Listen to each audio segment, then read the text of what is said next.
Welcome up Freedom Ring. No need for security anymore. We're feeling really safe here in the studio. We've buried the hatchet with Nick and Soapy, so we're doing okay here. But my guest this week, Tim Sennott, welcome to the show. Hey, thanks for having me, Dan. Yeah, pleasure to have you. Let's get to know you a little bit. Where are you from? Where'd you grow up? I am originally from a city in the Bay Area of California called Mountain View. It's where I was born. I only lived in California for 2 years, and then I moved with my family to Austin, Texas. Okay. We spent 7 years in Austin, Texas, so I guess that's the first part of the answer of where I grew up. I was there from the age of 2 up until the age of 9, 10. And then we moved to Nashua, New Hampshire, where I have basically been ever since. Awesome.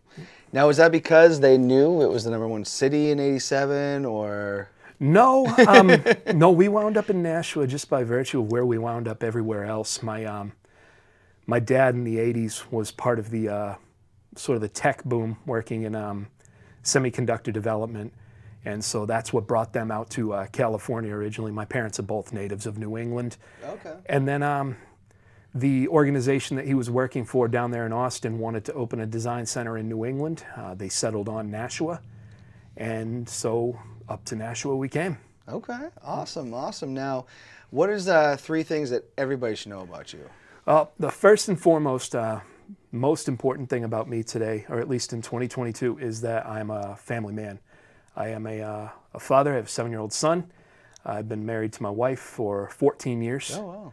And, by extension, anything that I do in life, my job, the things that I do extracurricular at this point, it all comes back to, making a better life and a better world for them. And so that's my priority, is just, putting them first, even though it may seem like other things are on the table first at the time.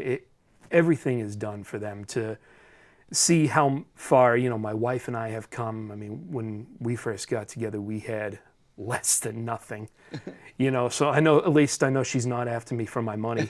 And, to have seen her develop in her career, me develop in my career, and then now to watch our son grow, that everything in life is worth it when you have that at home. Okay. So that would be number 1. Number 2, to sort of rope in, 3, 4, 5, 6, 7, 8, and 9 about me. I am borderline obsessive about anything that I get into in terms of my interests or my hobbies. So whether it's, local politics or music or wrestling or collecting, if I find something and it latches itself onto me, I throw myself in head first. There's very few things that I do in life that I do with tempered expectations. I'm either in or I'm out. So, and then the third thing about me is I'm a big American history buff. Okay. I think America has a really rich story, its history.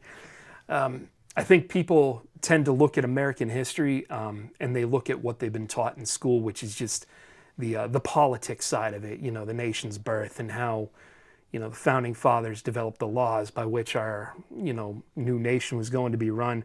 But there's so much more to the fabric of America and to our story, and so much of it has happened around us. I mean, we're lucky to live in New England, 40 minutes outside Boston. Right in New Hampshire, even there's so much of it, and so I'm always yearning to learn something. If I see somebody's name on a building, I'm Googling their name to find out why is that building named after them. I like to learn something new every day. I mean, just today I learned that one of the McDonald's brothers, the founders of McDonald's, is born, died, and buried in Manchester, New Hampshire. Really? I didn't know that until today. No idea. Don't ask me why I was reading about McDonald's. Yeah. No, I think we're very similar. I feel the same way on your number 2 answer too, is that I become obsessed with something and then it's like can't get enough of it. So I totally understand what that's like. But with being a big U.S. history buff, here's the big question, sticking with the theme of the show here. What does it mean to you to be an American? I love that you asked that for everybody, because it is a different answer for everybody. And I think even within my answer is different for everybody. But for me, it goes back to the pillars of life, liberty, and the pursuit of happiness. They're broad strokes terms, and everybody's going to have their own definition of that, in particular liberty. I mean, you see that a lot today with the divisiveness in the country and everything. But to me, those three things are what America is built on, where, each of us, however that may come to us, is entitled to life, to liberty, and to the pursuit of happiness. My personal feelings on that is that somebody else's pursuit of happiness shouldn't encroach upon mine, and vice versa. Agreed. but there's all sorts of definitions to that, and beyond that, the fact that we live in a nation, again, going back to the words of the founding fathers, of the people, by the people, for the people. To me, that's the most central tenet of America, is the fact that, you sit back and you look at politicians, the leaders of the country, and you hear their names so much, they sort of become these almost larger than life characters. But at the very basis, shy of your career politicians who have been doing it since basically they hit high school, I think if you go through and survey those people, most of those people, before they became politicians, were just regular people. And to me, that's what makes the best leadership, is a nation of the people, by the people, for the people. To me, that's what that means. Oh, I like that answer a lot. And I do agree with the founding fathers comment. Like, we do make them larger than life, but they were, normal people. And they weren't perfect either. No, they weren't. And, there's so many, again, going back to being a history buff, there's so much to them that's, maybe glorified but not understood, or maybe glossed over because they're not the big names. When you think founding fathers, you think George Washington, you think, Thomas Jefferson. A lot of people don't go to John Lawrence, who was one of the earliest abolitionists in America. Fortunately, his name has kind of come into the American vernacular in the recent history with the popularity of the Hamilton Broadway production. More people are familiar with John Lawrence or Hercules Mulligan, and sound like character names. These are real people who had a very real impact on the birth of America. No, I absolutely agree. And I look back when everybody was so shocked that, was Jefferson taking advantage of his slaves? I'm like, no, that's not as shocking as people thought when that first came out. No, they were flawed people. They were flawed people, and people today are flawed, and it's hard to put that into a microcosm of looking at something that 200-300 years ago and understanding it in the context of 2022. It's a difficult topic to study, and it can be uncomfortable if you're not ready for the answers that you might find. That's true, and I think, we do have some people that, because obviously everybody knows that I love to wave the flag. I love the flag. Obviously the show is Let Freedom Ring, but you have these other people that's just like, rah, rah, rah, this, but we won't talk about the bad stuff. We just want the good stuff. Yeah, I don't think patriotism has to come with the assertion that America or its leadership or its foundation is infallible. There's room for error. We're all only human. I'm human, you're human. George Washington was a human. Yeah. There's room for error, and it doesn't mean that we can't look back on their accomplishments with reverence. Yes. While still contextualizing it in the flaws of the time. No, very good answer. I want to talk about this because you have a pretty big role in Nashua. Mm-hmm. You are the moderator for Ward 7 in Nashua? That's correct, yep. I want to ask this first, and then I want to get to know about how you became the moderator. But first, how did you decide you wanted to get involved in Nashua politics? Well, to me, it's never been a pursuit of politics. To me, it's always been sort of a fascination with the decisions that are being made and the discussions that are happening that affect what you see when you walk out your front door in the morning. I mean, some people migrate to state politics or national politics. To me, that's muddy. But the things that happen at City Hall in Nashua are what's affecting my day-to-day life, the roads that I drive on, the schools that I'm sending my kids to. And for me, my sort of, villain origin story with Nashua municipal politics was the David Dean skate park that was built on Bridge Street. Yes. I'm really dating myself there. We're going back to 1998, 1999. But just the discussions that were being held on that, and are we going to put a skate park in downtown Nashua? Because up until that point, all Nashua really had was a parking lot with a few concrete structures located on Pine Street. It was a good central location, and I mean, if you were a kid that was into skateboarding at the time, it was great because it was what you had. Yeah. But there was ambition to build something better. Alderman Dean, David Dean, was really the driving force behind that, and hence why his name got put on it. And I just found myself embroiled with the discussions of where are we going to put it, what's it going to look like, what's it going to cost, which are not the sort of things that most 13, 14-year-olds are thinking about. But I've always been a reader of the newspaper. I've always been the type to open my big mouth and write letters to the newspaper when something upset me. And it just became sort of an entry point to see that these discussions that really affect everything around us are happening, and they're happening right in our backyard by people they're being conducted by people who are our neighbors. And that just became very attractive to me. And, I just, as I do, throw myself in head first. Now I want to learn more and more and more about how the city works and how it functions. And it became a hobby that just became something more for me. Awesome. I totally remember when that happened. And man, and I don't know if is it still used a lot? Or what's that? The skate park? Yeah. The skate park is no longer located on Bridge Street. Okay. It was demolished. Oh, it's by Stellos? Yes, it's over by Stellos now. It still bears the same name. Okay. Because Alderman Dean was instrumental in ensuring that when the development for the riverfront property over there on the border of Hudson and Nashua was redeveloped, that the skate park that would be taken away, something equal or greater would be placed elsewhere in the city for the youth of Nashua. It was very clearly a passion project for him, and he saw it through to completion. Which is crazy because his son Tyler Dean was so into skateboarding. I didn't even know his son. That's funny. You see, you learn something new every day. Yeah. Oh, and he's a great musician. He's a great DJ too. We've had Pleasure Pete on the show. Nice. They're good friends. But it's crazy, because I just remember I wasn't into it, but I remember in the '90s, skateboarding, BMX biking, those were huge things that people were into. It really was. I mean, for me, it just sort of came with the friends that I was hanging around with and everything. And we skateboard. Okay, so let's go get a skateboard. Yeah. But, who knew that a silly hobby that I honestly wasn't even very good at could turn into something here that I'd be talking about close to 30 years later. Yeah. Now, how'd you become the moderator? So the short answer to that is I put my name on the ballot and I was elected. Oh, okay.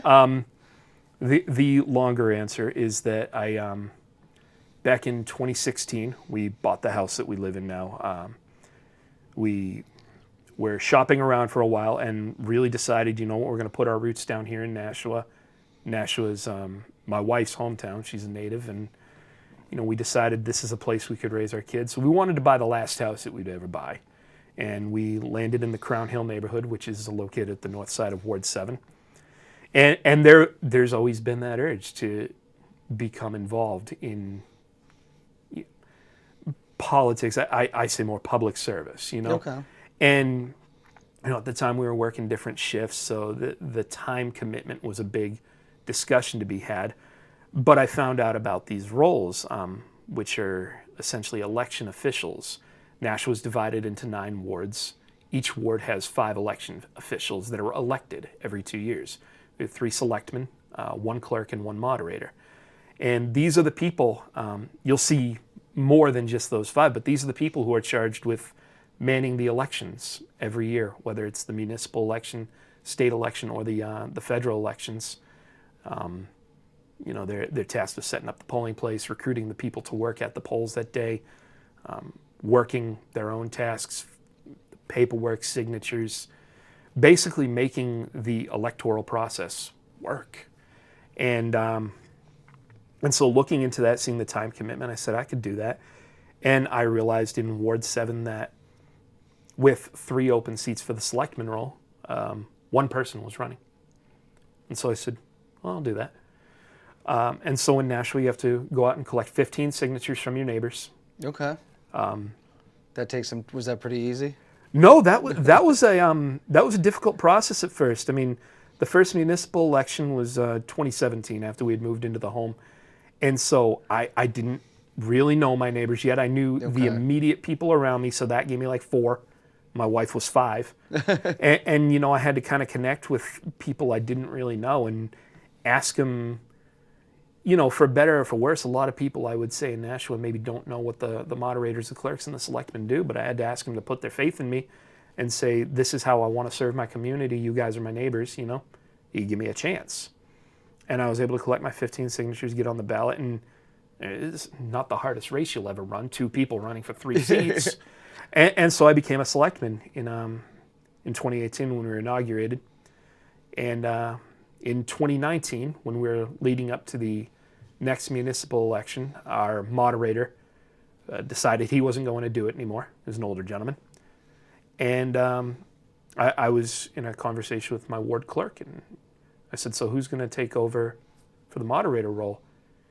I said, I would think you as the clerk, you know, it's the next role up. And she goes, no, you're going to. And I said, okay, well, I'm going to need help getting these signatures again. But I was able to collect my signatures, and I'm in my 2nd term now. Awesome. And so by happenstance, I found myself to be the chief election official for Ward 7. Very cool. And how long is the term? The term is for 2 years. Okay. Yep. So my current term will expire on December 31st, 2023. Okay. And so we will. You always can kind of look ahead and anticipate what your workload is going to be even before you're really inaugurated. So we don't have special elections anymore in Nashua. So I was able to look ahead, and we have the state primary on the 13th of September. We'll have the general election on November 8th. And then the next election after that will be the general election for Nashua in November of 2023, barring a sea of mayoral candidates. If we have more than 2 mayoral candidates, we're going to have a primary. Okay, awesome. What's your favorite part of doing this? Being able to interact with my community. Something I never did get from the transition from living in Texas to living in New Hampshire was the sense of like neighborly community. In Texas, I lived on a couple of cul-de-sacs. You knew who all your neighbors were. One of the cul-de-sacs, I mean, we used to even shut it down and just have block parties in the middle of the circle. Those are so much because, I mean, it was a short street and everybody knew each other. So, you know, potluck barbecues and everything. And it's not to that extent here, but, you know, I started feeling that again when we moved to Crown Hill, and I recognized that, well, I know the names of all my neighbors around me. That's a first for me in Nashua. I never had that growing up in North Nashua. To this day, I could not tell you what the people that live next door to my parents' names were. Yeah. But I know everybody around me. I know who lives in that house. And so to be able to get out there, I mean, voter turnout is still low, but in general, everyone comes out to vote, you know? So the people who are coming to your polling station to meet, you know, to cast their vote and who you're assisting through the polling place, they're your neighbors. And, you know, I've made a lot of great connections over the years with that. You know, my ward clerk, who I've worked alongside since getting involved in this, I always joke she's one of my closest political confidants. You know, anything that I'm talking about in terms of municipal elections, I've probably talked about with her 1,000 times over. And it really does. It just, you know, it gives you that sense of community, which kind of sounds cliche, but I feel like is lost in 2022 a little bit. And, you know, I really feel that I can drive through my neighborhood top to bottom, and even the parts of the neighborhood I don't live in, and point to a house and say, oh, I know who lives there. I know who lives there. Which is a really nice feeling coming from having had that as a child and then going without for so many years. No, I think that's important. It's good to know who your neighbors are. It really is. I mean, it develops the opportunity to have that feeling that everybody's looking out for you. You know, I mean, my neighbor across the street and I are always out in our yards going, people are going down that road too fast. And, And we're at that age where we're definitely saying that. I mean, my kids are playing in that street now. You know? What's the most challenging part? It's the we'll call it the dialogue that has surrounded elections for the past couple of years.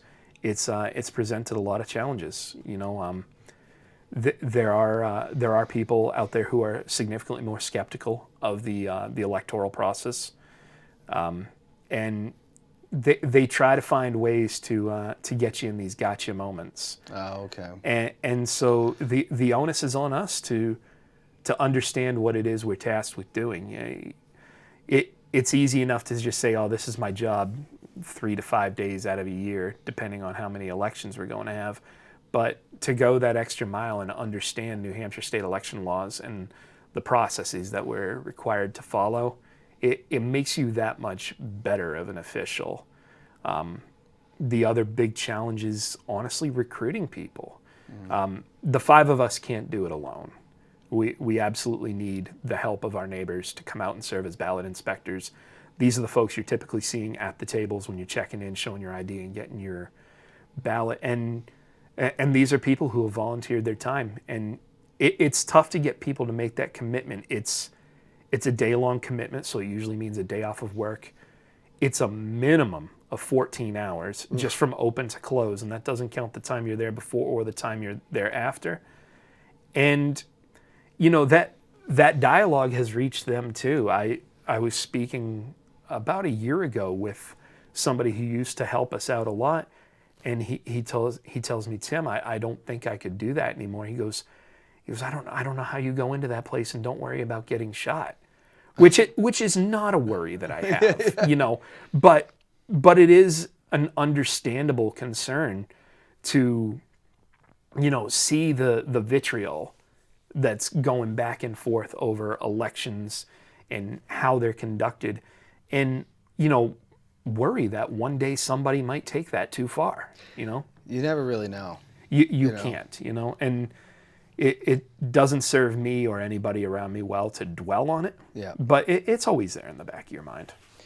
No, anytime you're out, I mean, honestly, anytime you're out in the public, period. You know, I mean, At this point, yeah. I mean, just going to the supermarket now, you know, could be a life and death situation. So scary, and hopefully we find a way to figure it out. Now, you also work on the Nashua Downtown Improvement Committee. Yes. Explain to me what that is. So the Downtown Improvement Committee is Nashua has a very large slate of volunteer boards and commissions. And most of them, like the Downtown Improvement Committee, are what's considered advisory boards. We don't wield any legislative power or decision-making power. What our official tasks are is to advise the mayor and the Board of Aldermen in Nashua how we feel that allotted funds for the downtown area should be spent. Now, this has been controversial in the past couple of years because, you know, with the advent of the pandemic, creativity got to keep the restaurants alive, and it's turned into a new thing where now we have the downtown outdoor dining program. That was not a decision of the Downtown Improvement Committee. There was a lot of support for it because the committee is largely comprised of downtown stakeholders, business owners, longtime business owners on that committee. I'm on the committee largely as a consumer of downtown businesses, as I like to eat downtown a lot. But yeah, a lot of the work that they're doing there in terms of the suggestions they're making are, you know, right now we're looking at holiday lights and flowers and planters and just things that on the surface don't seem like much, but will go a long way in making Nashua's downtown more vibrant and more attractive to people to come and visit, because that's the end goal. You want more people coming in to... Absolutely. You know, downtown is a large investment point for Nashua. It's a place that they've been putting a lot of effort to the past several years from the legislative bodies on down. And it takes acts of the Board of Aldermen to get some things moving. You know, they have a lot of times the final say over bonding monies to spend on certain projects. but it really takes the community to offer input and ideas, and that's sort of where I see the role of the Downtown Improvement Committee is, you know, business owners, stakeholders. There's residents of the downtown area on that committee, just offering their input and saying, you know, this is what we think would be the best for our larger shared interests. Yeah, it's a beautiful downtown. I wish, you know, Merrimack really doesn't have that. You know? No, a lot of places don't, especially when you get into, you know, your towns versus your cities.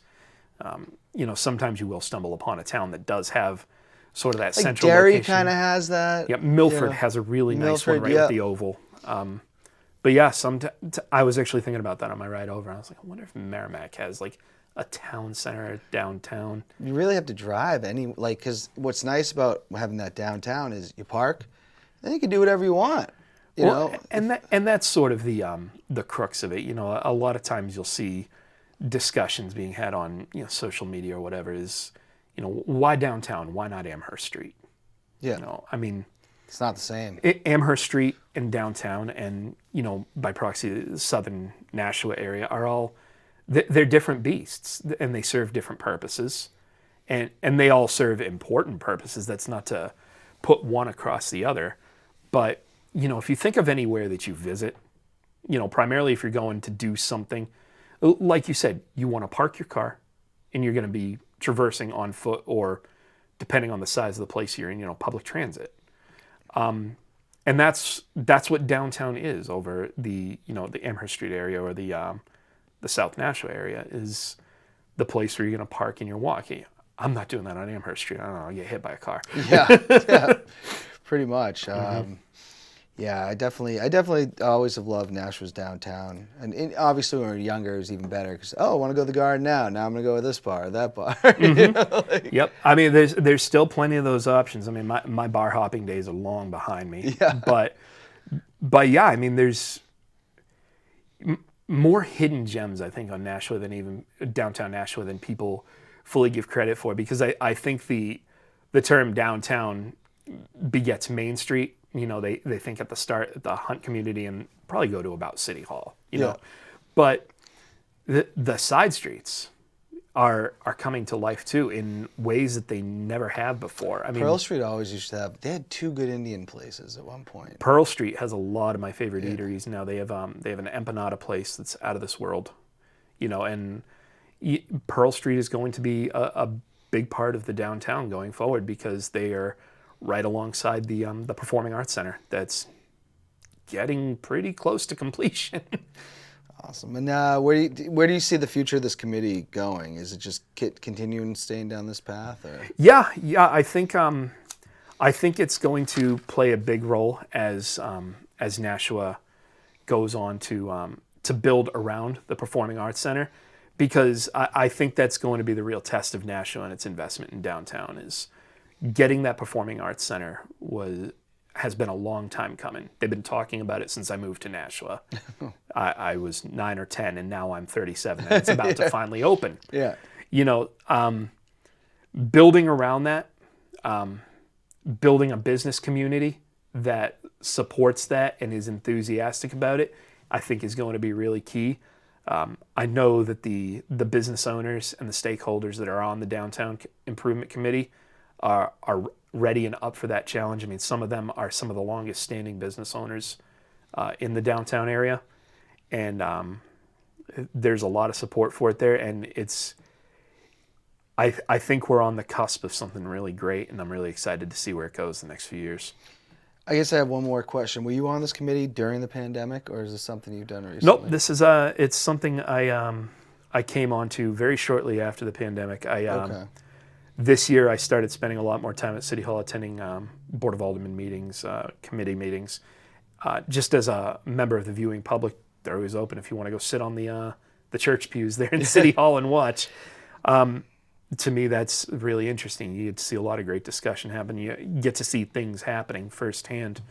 But again, earlier this year, a lot of the discussion was centered around the outside dining program and, you know, how the downtown improvement committees, you know, their advice on it, you know, as the stakeholders of downtown.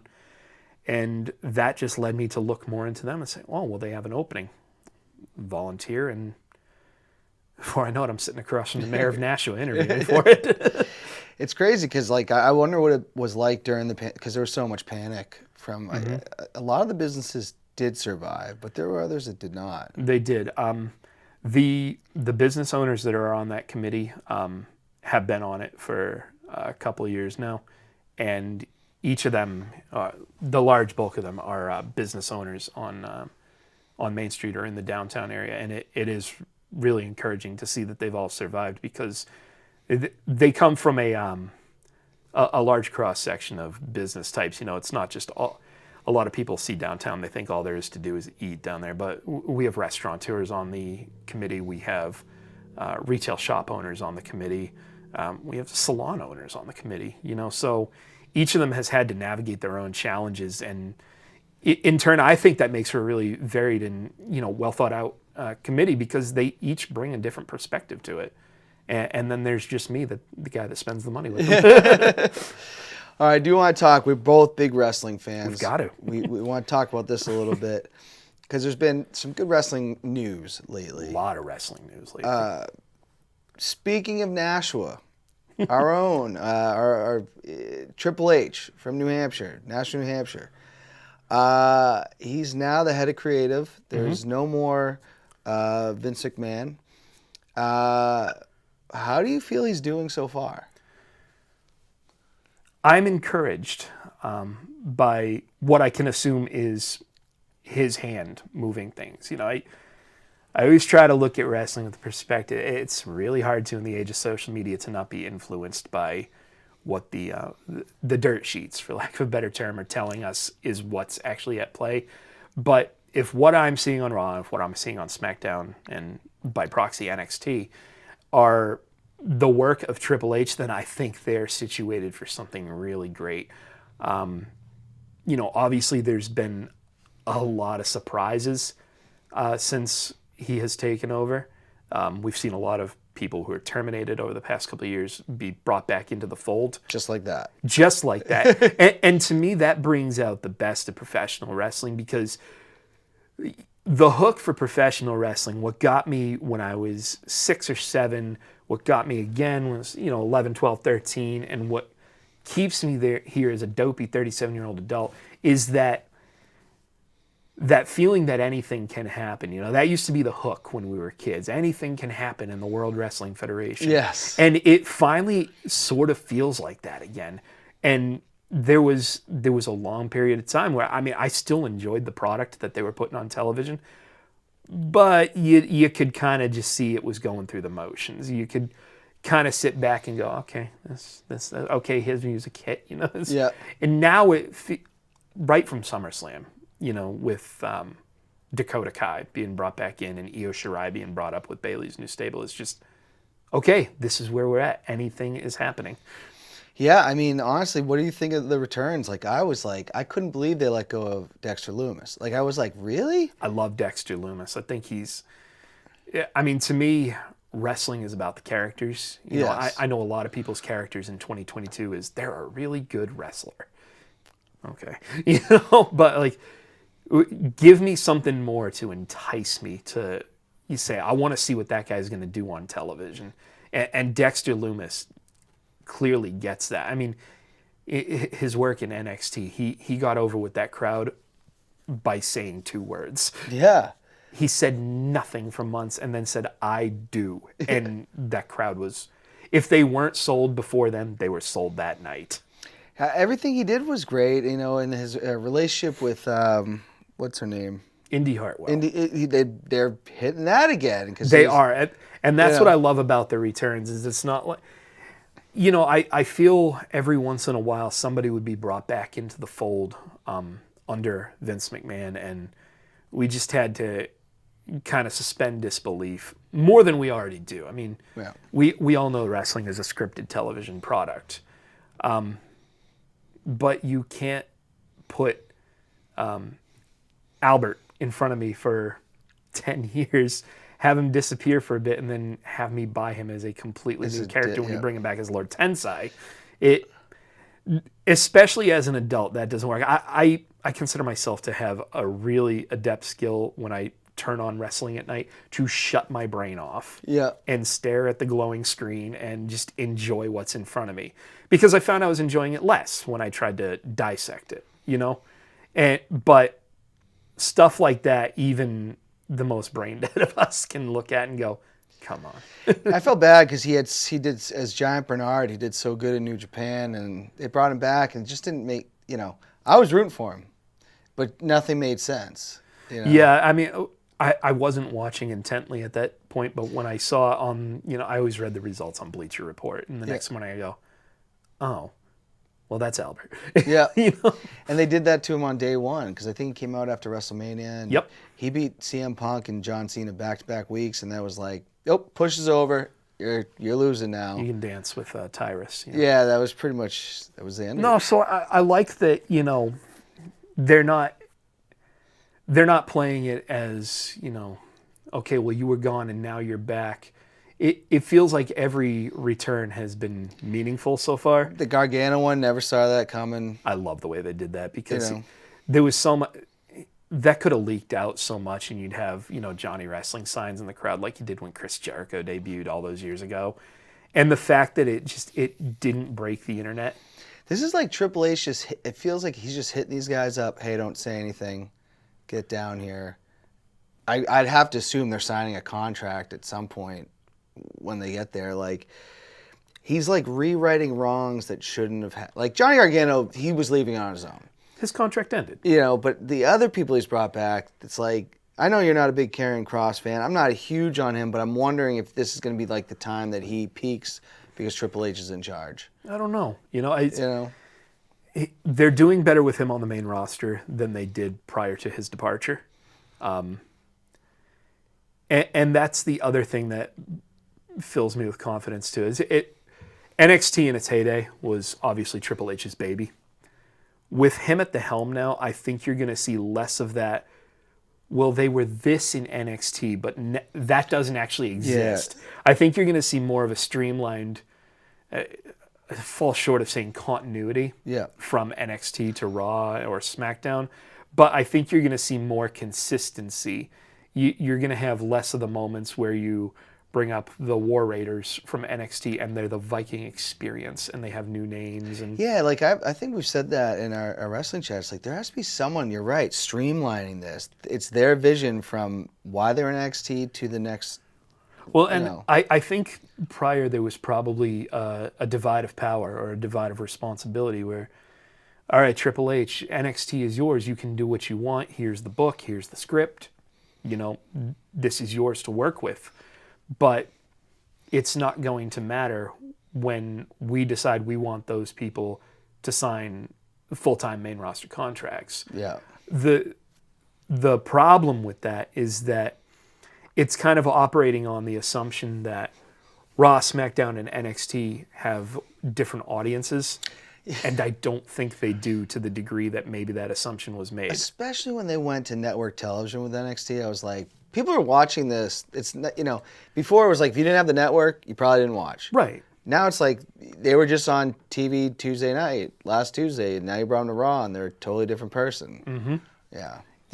I can deal with some changes. To, Io Shirai, they've renamed her Io Sky. Well, I'll get used to that. Yeah. I mean, she, also has the moniker, the Sky Princess, or whatever it is. So it fits. I don't get too bent out of shape about like little minor tweaks of the name, but like when it's like now you're just this new character, that's a little bit much. What did you think of the Punk? So just a little AEW here. Seems to be a little, according to the dirt sheets, some backstage issues going on there. What did you think of the Punk Moxley finish? And like, what was that? 2 minutes? Less than 5, certainly. Yeah. I wasn't expecting it. I don't have my antennas on AEW as much as I once did or as much as I still do on the WWE product. I'm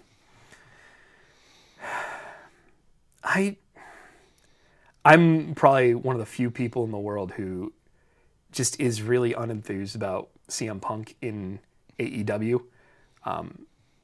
conversely, I really enjoy Jon Moxley at the top of Yeah. AEW. I don't enjoy Jon Moxley so much as, when he's on the mid card in Yeah. AEW. I was a big Dean Ambrose fan, and I was really excited to see that, when he came over, oh, we're gonna build around you. You're the guy. And then he wasn't the guy for a little bit. So I'm happy with the result because he's clearly the guy. In terms of the what does it mean? I don't know. Yeah. I mean, I rushed home because I have this other group, the Four Families group chat, Yeah. where we have wrestling podcasters from all over the country. And my buddy Josh, like, he sends me aside. He goes, "Don't look at the chat." He goes, "Go home and then watch it and tell me what you think." And I watched it back and I went, I like it in a way. Like, it was like it's just, it was unpredictable. Obviously, this is not over. But you're right. Like, man, there's something about that. I at first was like, I can't believe he's using Wild Thing, and now I'm like, I love it when that. Like, I remember being in the audience and just like, Wild Thing, you just go nuts for it. So, I'm such a big fan of both of them that, like, this is like a mega match for me. Obviously, quick finish there, but we know that in wrestling, that could change tomorrow. Well, if you believe the dirt sheets, that's still the plan for the next pay-per-view, All Out. So I guess we'll see. I mean, Punk and Moxley on paper is a good match. I like both those guys. It just doesn't hook me as much because Punk in AEW, it feels sort of like an afterthought. CM Punk is what got me back into wrestling as a young adult. You hear about this guy that even, the lapsed fans of the Attitude are behind. And, you want to go check it out. And, I heard of this guy from Ring of Honor.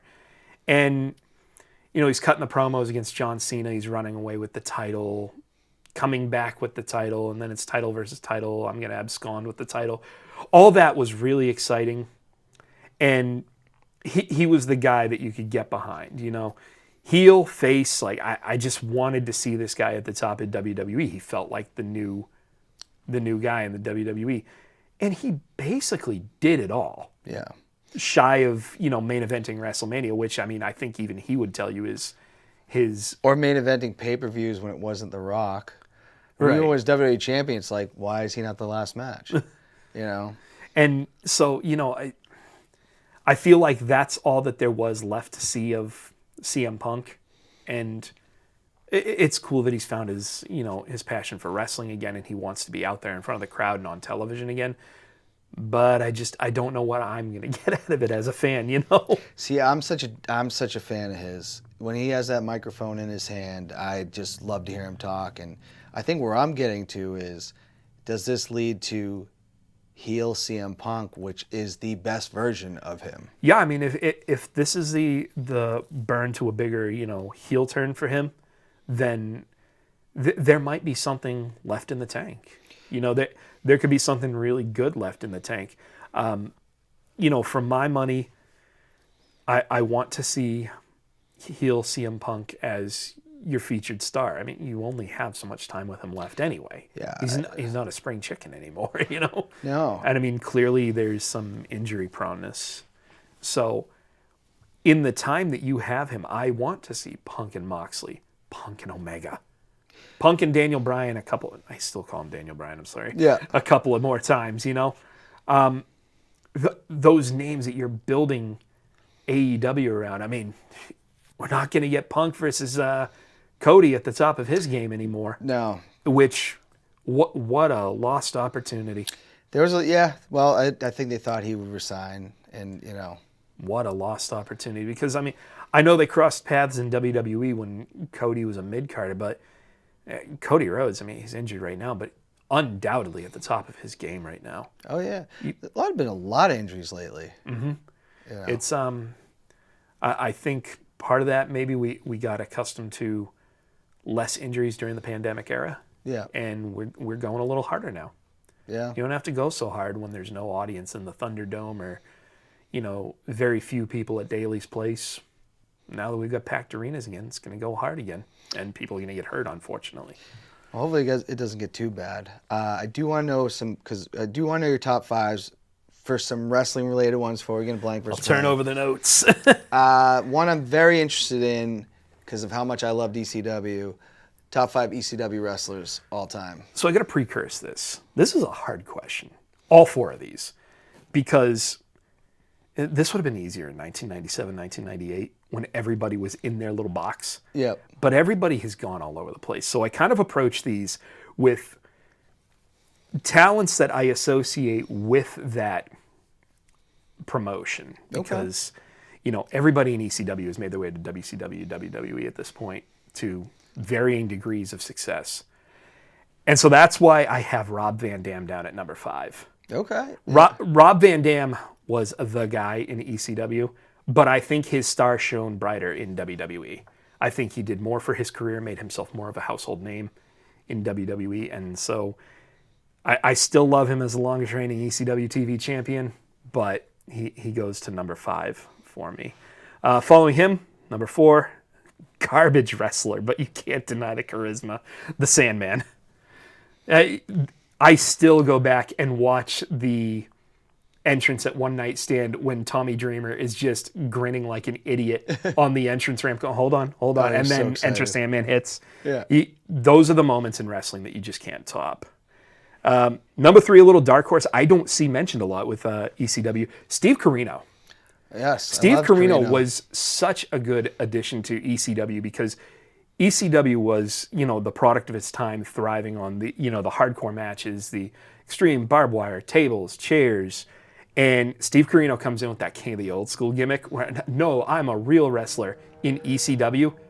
That so ahead of its time. I loved it. So if it were 2016, he'd be Daniel Bryan. Real wrestler. It almost reminded me of Mick Foley doing I'm not giving you the hardcore stuff. Exactly. Number 2, another one of the dark horse, but real close to my heart, Mikey Whipwreck. All aspects of his career. Mikey Whipwreck, the hapless loser that could barely win and somehow wins the ECW World Heavyweight Championship. champion ever. Yep. I think he was only 18. Yep. Mikey Whipwreck partnering with Cactus Jack to win the tag team titles. The matches with some scrub named Steve Austin. I wonder what that guy did. And then even with the when he kind of went nuts and tagged up with Tajiri under the guidance of the Sinister Minister, James Vandenberg. A kid who was into heavy metal as a teenager and, wanted to be one of the cool freak kids. God, that just hit me like right here. I loved Mikey Whipwreck so much. And then number 1, he doesn't get his dues. A lot of people just think he's the scrub of the clique, but I thought Just Incredible was the coolest in ECW. Like, his career went nowhere after ECW folded. He did the X Factor, but that never... But when he was in ECW, when he was on the top as the champion, when he was tagging with Lance Storm, you couldn't... Impact players, yeah. The Impact players, you couldn't buy that T-shirt. You could not buy that heat. Yeah. And he just had the snarl and, he could kick the tar out of you. Yeah, I loved Just Incredible, so he's my top guy for ECW. All right, awesome. Well, I do want to get in blank versus blank, so can we go through the other 2, 3 just real quickly? Sure. WCW? Yep, WCW went for guys who I thought had the biggest stars of their career there. Number 5, Big Van Vader. Ooh, good. Good pick. Number 4, dark horse for me, but a guy I've always loved. I don't feel he get his dues. Conan. Yes. K-Dog. Love K-Dog. Number 3, Lex Luger. Really exciting part of the Monday Night Wars when he won the title off Hogan. Biography was awesome. I haven't watched it yet. So I highly recommend it. And then number 2 and number 1 to me, the 2 stalwarts of WCW, the 2 preeminent WCW guys. Diamond Dallas Page, number 2, and Sting, number 1. Thank you. I've had Leo Connors on here, and he hates Sting. I don't understand how you can hate Sting. Yeah, I mean, love him or hate him, he's the WCW guy. Yeah. TNA guys, this is going to be interesting. TNA is interesting because I didn't watch it. Oh, okay. So I took TNA guys that I know made their bones there, got their career started there, and that I came to love later. Number 5, Ethan Carter III, EC3. Untouchable charisma, that guy. I love him. It's a shame he's a little nuts. Number 4, Chris Daniels. Ooh, good pick. Number 3, still like what I saw of him in NXT more than I did in TNA, but Bobby Roode. My favorite TNA champ. Number 2, my wife will never forgive me for this. She can't stand him, but Samoa Joe. I like Samoa Joe. I don't know. She thinks he's weird. And then number 1, I mean, if you're number 1 in TNA, WWE guys notwithstanding, isn't AJ Styles? I don't know what we're talking about. Dude, 100% agree. He made that company.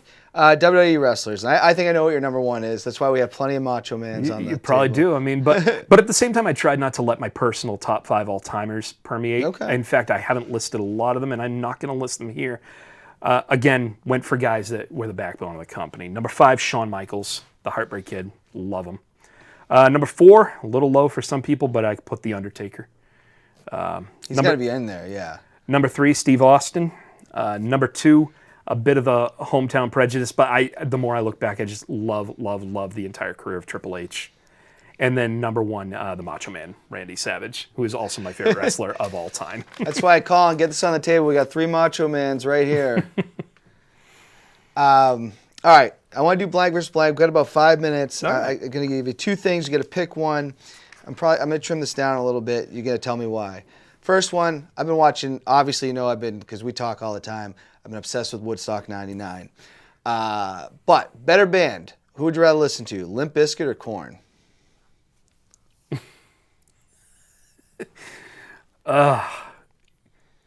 Korn has more heart, but I'd rather listen to Limp Bizkit. They're a better pop band, and that's where my mind is now.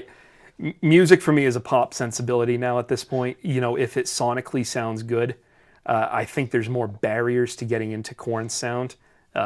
Korn doesn't have hooks, beats. Limp Bizkit has that. I've got friends that'll scalp me for that, but yeah, it's going to be Limp Bizkit if I'm 37. I was listening to Chi, I think today. Was that the dig a hole? I got into Korn later. Tool or Slipknot? Slipknot. I never got into Tool. Yeah. Probably just bigger than me. Yeah. More grandiose. But when I was in middle school and high school, I was obsessed with Slipknot. It's the theatrics. It's the larger than life. It's pro wrestling with metal. I agree. I gotta say, when we were growing up, there was tons of kids with Tool shirts, and I couldn't tell you one song of theirs. I know one. I know Schism, and that's the one that really made it on WAAF. Okay, so they were kind of under. Prince or Michael Jackson? Michael Jackson, bar none. I love Prince. I think even my favorite Prince song is more of a sleeper hit. My favorite Prince song is "Never Take the Place of Your Man," but I just like more of Michael Jackson's stuff. Both those dudes are lunatics, so we're not going to talk about. We like the personal lives music, yeah. But Michael Jackson's library is a huge part of my life. Prince is not so much. This is going to be an interesting one. I'm not sure what you're going to say because of your list, but Sabu or Rob Van Dam? Rob Van Dam. Okay, yeah, actually that makes sense. Sabu is awesome in the moment, but I think he has a ceiling. You can see him do the pose and, Sabu got me into ECW. The first ECW thing I ever saw was a PWI spread on him and Terry Funk in the barbed wire rope match. And I said, I need to see more of this. Yeah. But he's got a ceiling. I think there's more flexibility and room to breathe with RVD. Okay. Stone Cold or The Rock? Stone Cold. Stone Cold to me is always going to be the wrestler's wrestler. To me, he's bigger than Hulk Hogan. I know in the grand culture he's not bigger than Hulk Hogan, but to me he is. The Rock I look at more now as a Hollywood star who used to wrestle. Okay, yeah. Whereas Stone Cold I feel is still part of the wrestling fabric. His podcast is fantastic. It's great. To be honest, sometimes when I'm hosting, I'm like doing this show, I'm like watching how he hosts, and I take ideas because I just watch the way he does things. Did you enjoy more watching WCW or ECW? ECW.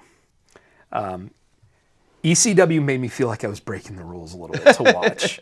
I latched on to so many of the talents from ECW. I love that Cyrus the Virus is still part of the wrestling fabric in 2022 as Kenny Omega's manager. Oh, man. People don't even realize that it's Cyrus the Virus of the Jackal. He really should have... They couldn't figure it out with him in WWE. It's really disappointing. He used to have a podcast with Lance Storm. He has one of the most brilliant minds for wrestling I've ever heard. Yeah. And he's funny to boot. I thought I've heard them say like Vince believed he was a genius and just he didn't know what to do with him. Who would you rather having booking your show? Triple H or Tony Khan? Triple H. Tony Khan, I think, loves pro wrestling as much as Triple H does. And Triple H clearly loves pro wrestling more than anything in life. And knows it. He's done it. He does. Tony Khan strikes me more as a fan who's making things up as he goes. And it's awesome for him that he's living that dream that we all probably wish we had at some point and wish we had the money to do. He's got real life action figures that he can make do whatever he wants. And that's awesome. I think Triple H has the better mind long term. Okay. Who would you rather get news from, wrestling news? Bill Apter or Dave Meltzer? Can I say neither? If I'm looking for news that I feel actually came from the backstage area, Dave Meltzer. I think Bill Apter is more of a part of the business than Meltzer is. I think, if you look back on the days of, the Carney business and kayfabe, I think the Apter mags were just as much of a piece of that as the product on screen. My preferred, aside from them, would be Sean Ross Sapp. Okay, yeah. I just figured these guys they just go so far back. Last one, and I know the answer. I just want to give the sell because we had this in our group chat.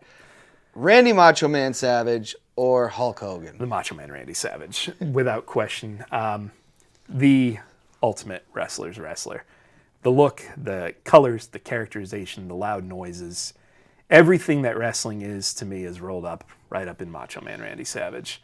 Hulk Hogan's clearly part of the conversation because he brought it out of the wrestling conscious and into the pop culture conscious.